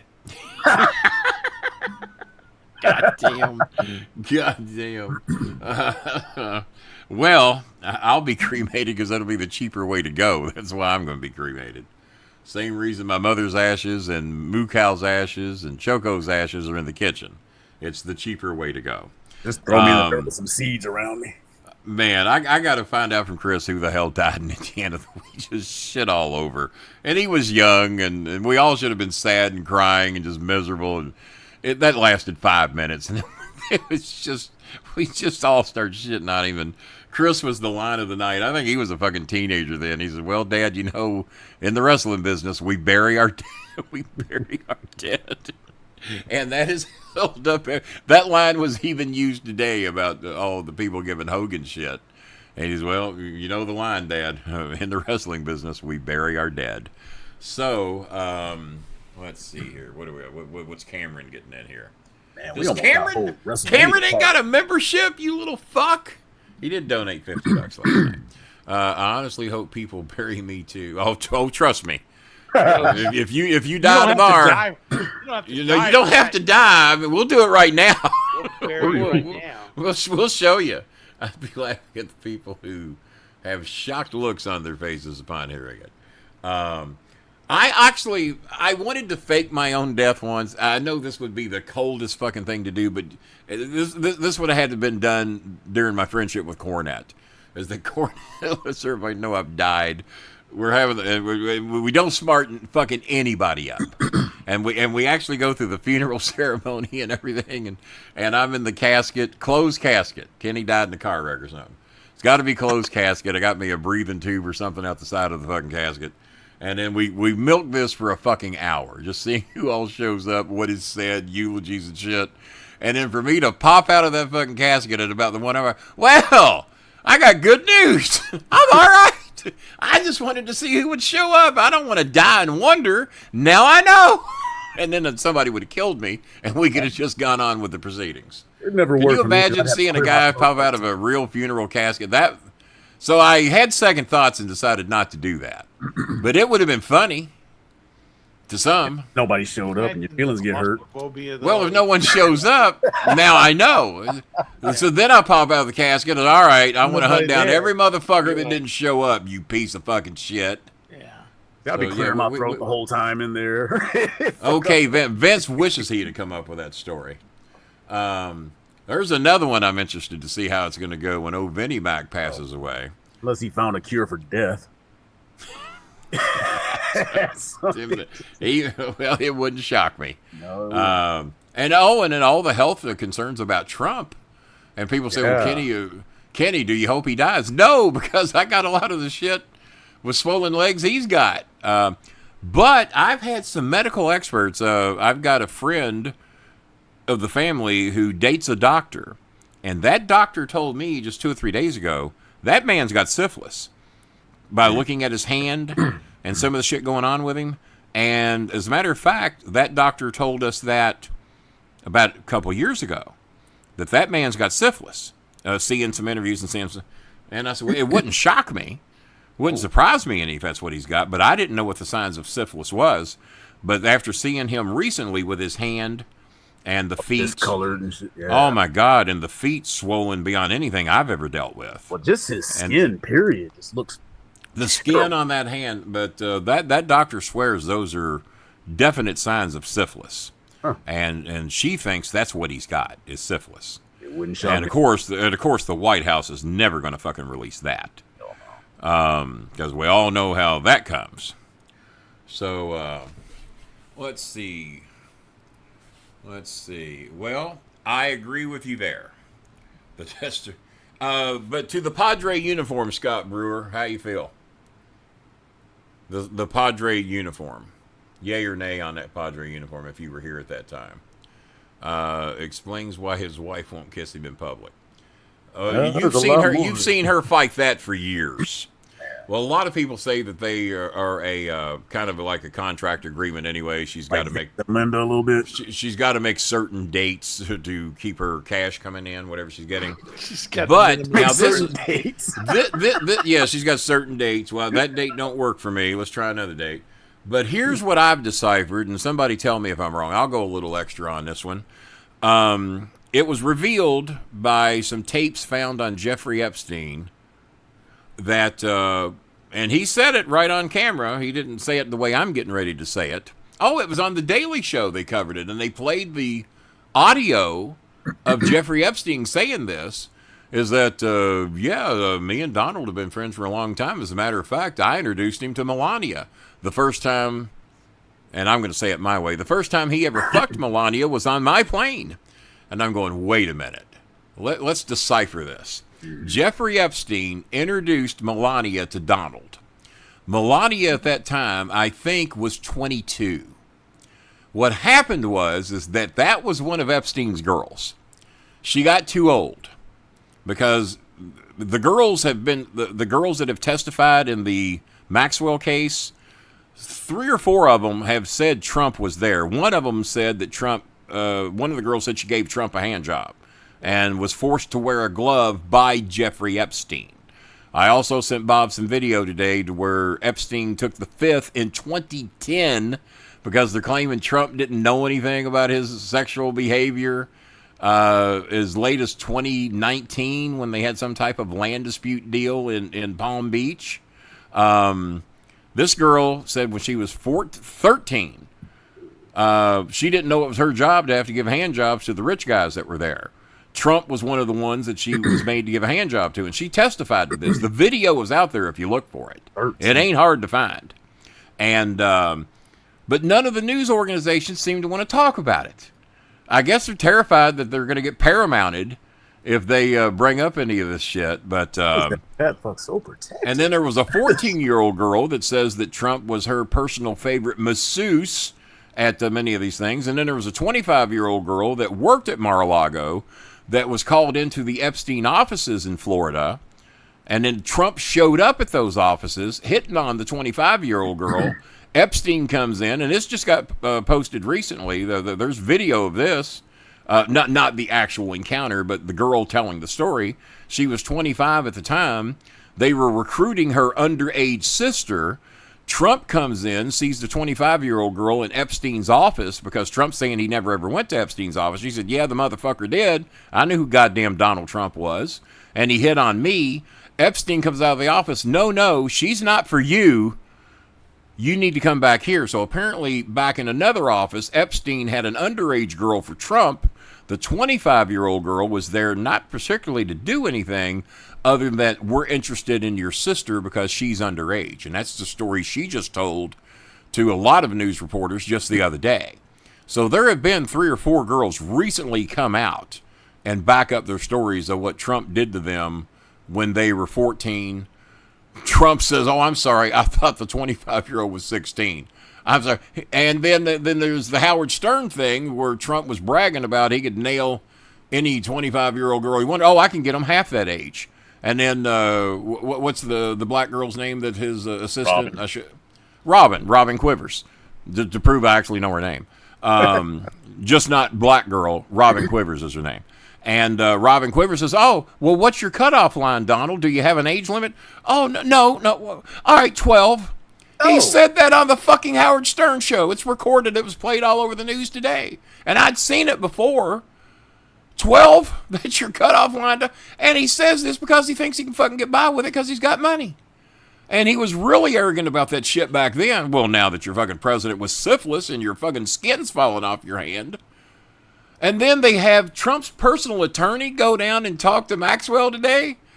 Well, God, wouldn't it be weird? DOJ attorney. Yeah, the assistant DOJ, who was Trump's personal attorney, goes to Tallahassee to meet her at the courthouse.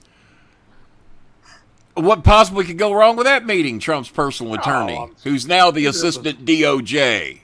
I'm sorry, that was totally on the up and up. Well, Zerlene, whatever their fucking first name is, Maxwell. Can you name anybody of those 1,000 girls? Some of those 1,000 girls need to start coming. They said as many as 1,000 girls were violated by them. And it wasn't only Epstein. It wasn't only Trump. And whether Bill Clinton was in on it or whether any other big-name politicians or any other big-name money bags, we've heard a lot of names thrown about. There's a lot of fucking powerful people, and they know who they are. And I guarantee you the Epstein Files has it. Maxwell did not want to name a lot of people. That's why her ass is in prison. She's the fall girl. But she's working on a pardon from Trump, and that's what that meeting was about today. There were right-wing podcasters today, right-wing fucking podcasters coming out saying that she should not be in prison. We don't know that she did what she was accused of. Yeah, we do. There's countless girls that said they were recruited by her, and she performed in the sex acts with Jeffrey. I don't need much more than that. She's in prison for a fucking reason.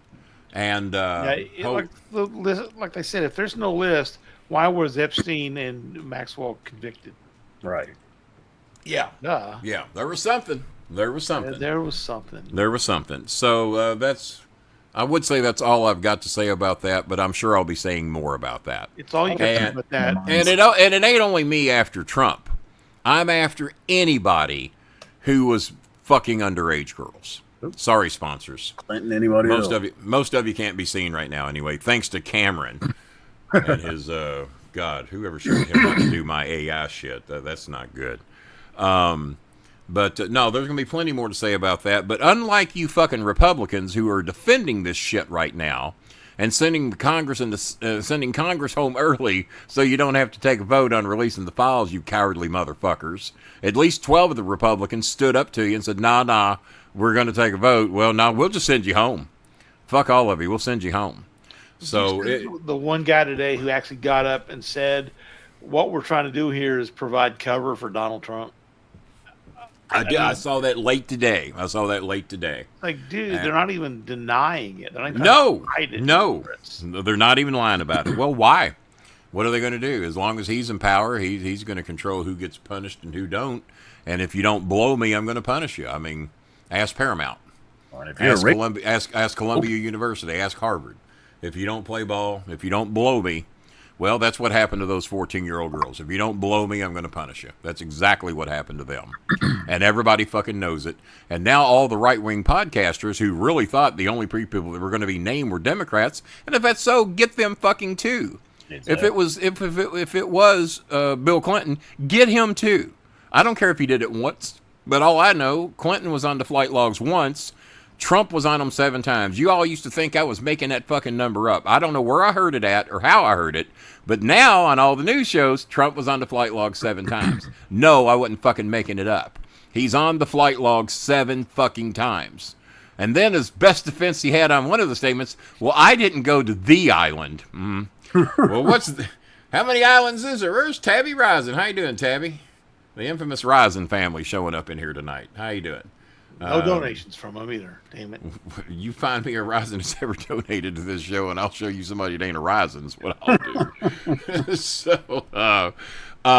But no, Trump is fucking filthy. Anybody that's involved in that Epstein shit is fucking filthy, and I don't care if it's different. I don't care if they make my favorite shoes, my favorite sunglasses, or my favorite television. If they're involved in it, fuck them, lock them up. And that goes for Dickless the Clown as well, the orange orangutan. And we know he's in on it. And you Republicans that are defending him and you right-wing fucking podcasters that are defending a pedophile, fuck all of you. Fuck all of you. Charlie Kirk, you especially. You were all for revealing those fucking files until your pussy ass got your ass handed to you by a debate with a college kid who I don't even know was a junior or a senior, and he handed you your fucking ass and he embarrassed you, and you had to walk away from the fucking table because you weren't educated enough to handle him. Oh yeah, you sound real big, real bright, and real fucking smart when you only got other stupid people listening to you and won't call you out on your shit. So when you thought it was Democrats, you was all fucking over this shit. And now that you know it's Trump, oh, well, we got no proof. Well, just because he was on the plane 7 times doesn't make him guilty. Well, 26 women have filed sexual assault charges against him. Name me your family member that can get 26 sexual assault charges filed against you, and you still consider them a fucking family member. You don't. If it was your mother, brother, father, sister, uncle, or who the fuck ever, you would turn on them. But because of your fucking Bible thumping and your political religious ways, this fucking cult you're involved in, you just can't get past that. You will defend your religion. You will defend Mike Johnson, you worthless little miniature fuck. You thump that fucking Bible and you defend a goddamn pedophile. Fuck you, you 5'2" fucking pocket midget. Fuck you. No offense to pocket midgets. I'm getting worked up as I said here. As opposed to the giant. Yeah. And your next stroke being brought to you by. Yeah. Your next stroke brought to you by pedophilia. It'll kill you. Your next, so you did mention Paramount, which reminds me of the Paramount pedophilia supporters. Yeah, those guys. That reminds me of the. They are not a sponsor on the show, I might add. Yeah. So did you see the South Park thing about? I did. I haven't seen the whole thing, but I saw Cartman. They canceled my favorite show. Holy shit! I can't believe they canceled my favorite show. And then I wonder who's next to be canceled. It's going to be us. Or did you not see that part? I didn't see that. No, Cartman was losing his fucking mind that Colbert got canceled. I wonder who they're going to cancel next, and then everybody on South Park just looks at him like, "You stupid fuck, it's us." Yeah. The part I saw was Trump in the White House talking to. He was going to sue the entire city of South Park or town of South Park. I haven't seen that one. It's probably part of the same episode because I saw the part where Cartman is just furious. Tabby asking, "Did you know about my dad?" Well, honey, remind me who your dad is because there's so many Risons and so many dads, and you're gonna have to help. Country family. Oh, hi, Tabby. Okay. Well, honey, remind me what your dad's name was. And I know, shame on me, honey. I'm old, and there's so many Risons, and I get confused on who belongs to who, and I'm so sorry. What was your dad's name again, honey? And I know, and when you say it, I'll know it. But now let's see if I knew anything happened. Because I heard about a Rison passing away a while back, but I forgot the name, and I can never remember. I can't name my sister's 10 kids. She's got 10. I got a poster over here. And people have tried to make something racist out of this shit. I've got a poster over here that says the 9 Coons of Doom. They're raccoons. I found a poster that had 9 raccoons on it. So I said, well, to help me remember June's kids, give those raccoons, June, at that time she had 9 kids. Now she has 10. Give each raccoon a name of one of June's kids. So I can look at the poster and see the names. Okay, all right. So they entitled the poster, and Maya had it made, The 9 Coons of Doom. And it hangs behind my chair so I know who June's kids are. Well, now there's a 10th kid. Well, I can't find any posters with 10 raccoons on them, so I'm going to have to draw one. I'm going to have to draw a raccoon on there like Trump with a Sharpie and name the 10th kid, who I still don't know the name of the 10th kid. Are there any twins, or is that just 10 individuals? Well, honey didn't how long ago did Thordy pass away, sweetie? And yeah, of course I know Thordy. Thordy and brother of Teddy, brother of Tommy, brother of Doris Jean, who drowned in a swimming pool. Tommy died quite some time ago. Brother of Bucky, whose name, I think, legal name was Charlie. Bucky was just the sweetest kid in the world. Died of a heart attack in a fucking auto parts parking lot buying a battery back in like 1989 or 90. He was in a parking lot of a goddamn auto parts and either died of a heart attack or a stroke in the goddamn parking lot, and wasn't very old. Probably late 20s, early 30s. Oh my God. Was Yeah. he happy? Well, let's see. I was 30. He was younger than me by a year or two. So he about 28. Died in the fucking parking lot Was he a of big an auto guy? parts Or? store. No. See, that's No, what's fucking scary. People farm like boy. Luke Farm boy, excellent shape, Bucky Rising. So, Tabby, when did Thordy die and what did he die of? Thordy was younger than me because Thordy was one of the little kids when I used to come over to Charlie's house and Bessie's house, your grandpa and grandma. I used to go to the house and play with the kids all the time. And Thordy was one of the younger ones. And me and Thordy were always fine. I didn't see much of him after 1974, but Thorny and I were fine. And honey, when did he pass away? Yeah, go ahead and text me, honey. When did he pass away? And then you can give me the details in a text. And yeah, shout out to that, sweetie. I'm sorry, but yeah, of course I knew your dad. I'm just old and I forget who belongs to who. And but yeah, text me. It's good to see you. And I'm so sorry, sweetie. It's been a horrible fucking day for death and strokes. It really has. And shame on Bobby Coldring for letting me damn near work myself up into a stroke over here over pedophiles in the Republican government. Shame on both Nuts, of you. Bob. Sorry. Well, I'm getting like Trump. Just blame someone else. It wasn't my fault. There you go. Bob and Coltrane killed Kenny on the podcast. Who killed Kenny? Killed Kenny. It was Cartman. God damn it, Cartman killed him. We all know it. Oh, God. Guys, I think we've done enough damage here tonight for 1 hour and 51 minutes. And towards Thanks to everybody who donated. Thanks for letting me blow off a little steam at the end of the show. Hulk, we love the character. Not so much on who you became. Well, I think that's fair. I think that's in as the fair as I can immortal be. words of the Hulk Iron Hogan Sheik. is normal. In the the immortal immortal- words of Hulk Hogan is normally what follows that statement. The but what do immortal you got? words of the Iron Sheik. I was wondering if that was going to make the show tonight. I thought we'd be classy enough not to do that, but you showed me. Well, that's in Well, love. it is the end of the show. We went It easy is. for an hour and 51 minutes. All right. We went easy. We'll be back on Tuesday. Who knows who will be here? We might. Who do a knows show who will a be week. here? I'll cruise in late as you. Do remember we have Anthony Scaramucci coming here August the 28th. We are going to do everything we can. Well, look who showed up just in time not to donate.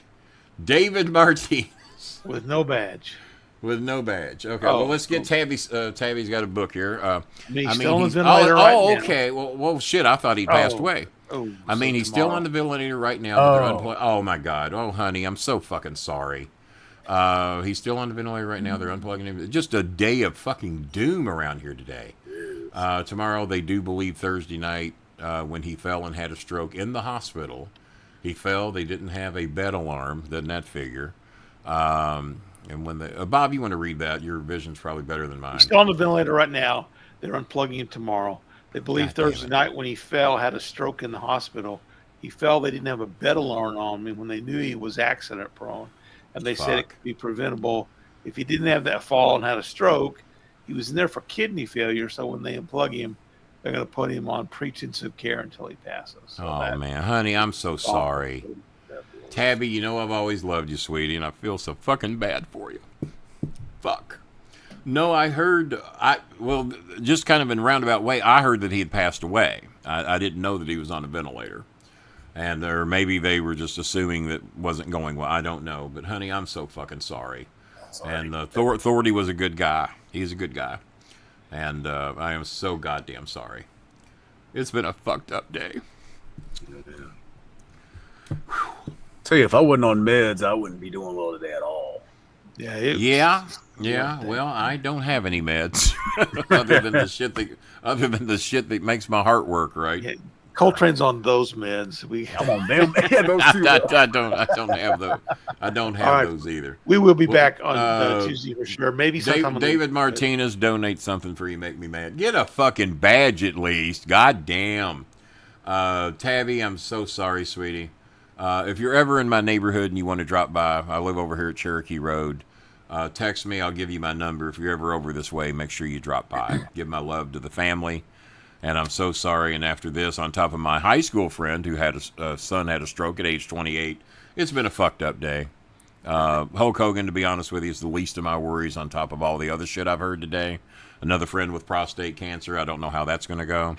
And then poor Eunice's mother with what she's dealing with. It's been a fucked up day. So, I love everybody that helped donate and help us out on the show. Tabby, seriously, text me. I'll get you my information. It's been hard. I'm in Kentucky. I'm at my mom's right now. I've been with my brothers and sisters. Well, give my love to all your brothers and sisters. I'm not going to say I know them all by name, because I've been away from the Rising family pretty much since 1974 at the age of 14, but I've tried to keep in touch with as many of you as I could. And please give them a hug. Tell them I love them. And none of y'all deserve this shit, and I'm so sorry. We'll be back, folks.